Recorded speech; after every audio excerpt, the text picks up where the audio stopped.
je suis avec le professeur Audrey Coily, qui est chef de service d'hépatologie du centre hépatobiliaire à l'hôpital Paul Brousse à Villejuif. Et nous allons discuter de l'hépatite alcoolique. Bonjour Sophie, merci pour cette invitation. Pour commencer, une des premières questions concernant l'hépatite alcoolique, c'est quels sont les critères diagnostiques, que ce soit cliniques ou biologiques, pour s'orienter vers ce diagnostic? Lorsqu'on évoque le diagnostic d'hépatite alcoolique, la première chose à savoir, c'est que ça survient chez des patients qui sont majoritairement non sevrés de l'alcool, mais qu'il faut savoir aussi y penser face à des patients qui ont une abstinence relativement récente, en général de moins de 2 mois. Et le critère majeur, ça reste l'ictère et son apparition progressive avec, sur le plan biologique, une cholestase marquée. Mais il y a d'autres indices qui doivent nous mettre la puce à l'oreille lorsqu'on évoque le diagnostic. C'est l'élévation des transaminases, mais qui reste modérée et qui prédomine sur les azates. Souvent un syndrome inflammatoire important avec parfois une hyperleucocytose à polynucléaire neutrophile extrêmement élevée.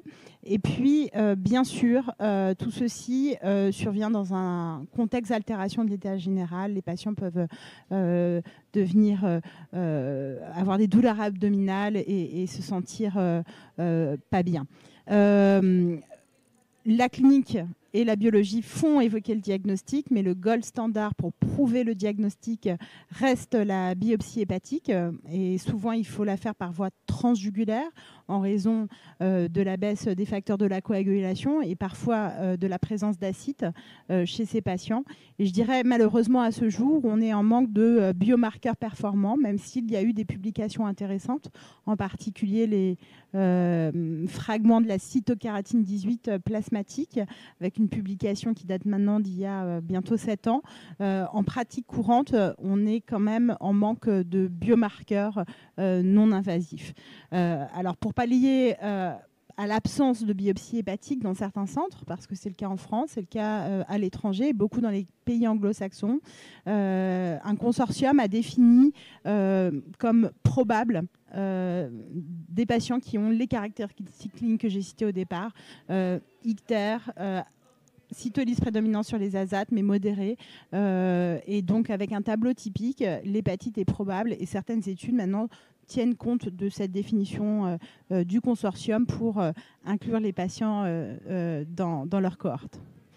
Alors justement, s'il y a des critères plutôt cliniques et s'il y a une forte probabilité clinique, est-ce que en tant que réanimateur, on peut introduire les corticoïdes? Et si oui, dans quel timing on peut les introduire? Effectivement, la question des corticoïdes, elle est cruciale. D'abord, ce qu'il faut savoir, c'est que c'est le seul traitement efficace qui améliore significativement la survie, et c'est démontré par plusieurs méta-analyses. Donc, les corticoïdes restent à ce jour le traitement de référence. Alors, il y a des conditions. La première condition, c'est qu'il faut que l'hépatite alcoolique aiguë soit réelle et sévère. Alors, réelle, comme je l'ai dit, on recommande franchement de faire la biopsie hépatique, mais effectivement, en l'absence de possibilité d'avoir la biopsie, on peut se baser sur les critères du consortium. Ce qu'il faut surtout, c'est d'éliminer les autres causes d'hépatopathie et puis vérifier que les patients ne soient pas infectés. Dans les études déjà anciennes, on sait qu'un quart des patients vont être infectés avant le début du traitement, ce qui veut dire qu'avant toute introduction de corticoïdes, et en particulier chez les patients en réanimation, il faut effectuer un bilan infectieux complet, vérifier l'absence d'infection.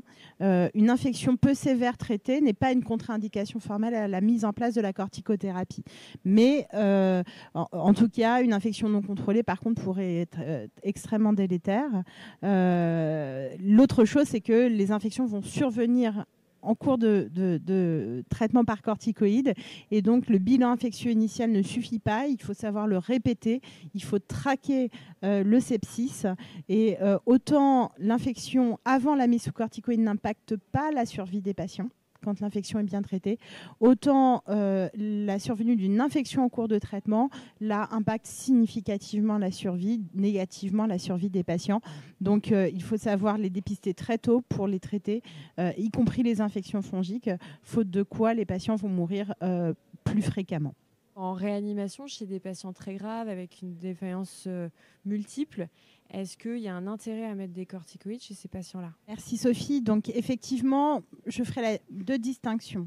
Pour compléter la réponse tout à l'heure, rien ne sert de se précipiter à mettre des corticoïdes. Je l'ai dit, il faut faire le bilan infectieux. On n'est pas à quelques heures, quelques jours, contrairement à la prise en charge d'une hépatite fulminante. Donc on n'est pas sur le même laps de temps et il faut vraiment conforter le diagnostic, être sûr que les patients ne soient pas affectés.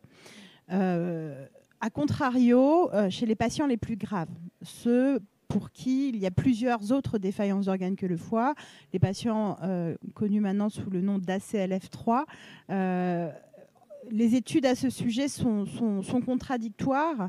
On a l'impression que les corticoïdes ne marchent pas dans ce sous-groupe de patients.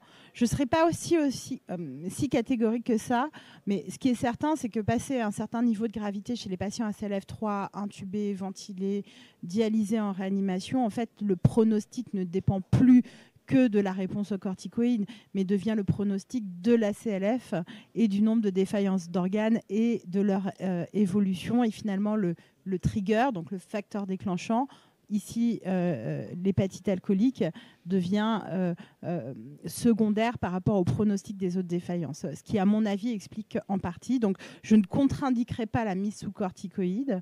Tout dépend de l'état des défaillances. Et un patient qui s'améliorerait, qui aurait une hépatite alcoolique aiguë et qui s'améliorerait en termes de défaillance d'organes, je pense que ça mérite d'être tenté.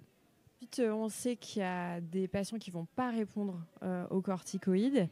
Dans ces cas-là, est-ce qu'il y a une place pour la transplantation hépatique chez ces malades qui souvent sont sevrés depuis très, très, très peu de temps par définition? Donc effectivement, la transplantation hépatique pour hépatite alcoolique aiguë, elle a challengé la communauté médicale pour plusieurs raisons. D'abord pour des raisons individuelles, en termes d'indication. Est-ce que finalement ces patients vont avoir un bénéfice, entre guillemets, individuel? La réponse est clairement oui, et on le sait depuis maintenant plus de 10 ans. La première étude qui a changé complètement le paradigme, c'est l'étude du New England Journal of Medicine de Philippe Mathurin, qui montre que la survie des patients greffés versus ceux qui ne sont pas greffés alors qu'ils ont une hépatite alcoolique sévère et corticorésistante, et donc très nettement à l'avantage de la transplantation. Le challenge, il est sociétal.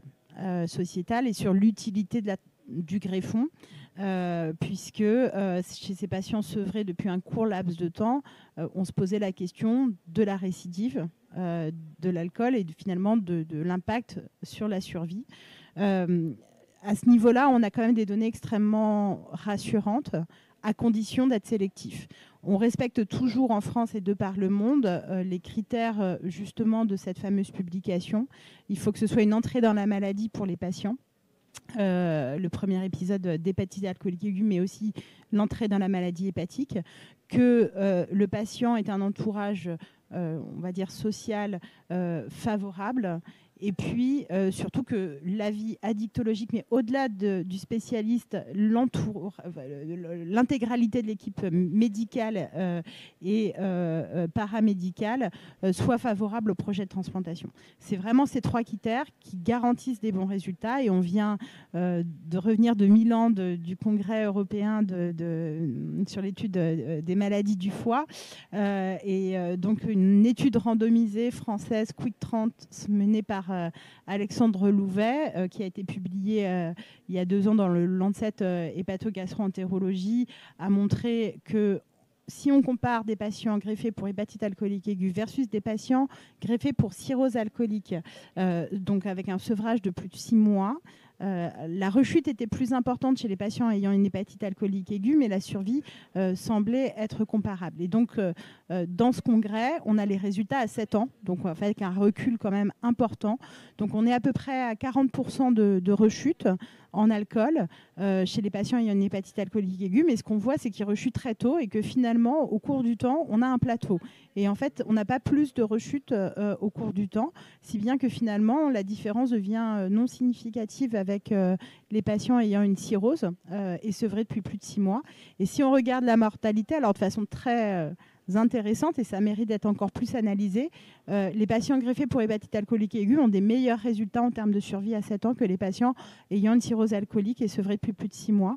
Et dans ce dernier groupe, on a une majorité de décès par cancer. Donc le poids peut-être du tabac, évoqué Alexandre Louvet. Pour ma part, je m'interroge aussi sur le poids de l'immunosuppression au départ, en post-greffe. Donc des choses à analyser, mais on est à pratiquement 90% de survie à 7 ans dans ce sous-groupe, ce qui est un résultat exceptionnellement bon quand on parle de transplantation hépatique. Merci beaucoup pour cette expertise et la réponse à toutes ces questions et à bientôt. Merci à tous, merci à la SCRLF et de vous intéresser aux maladies du foie et à l'année prochaine.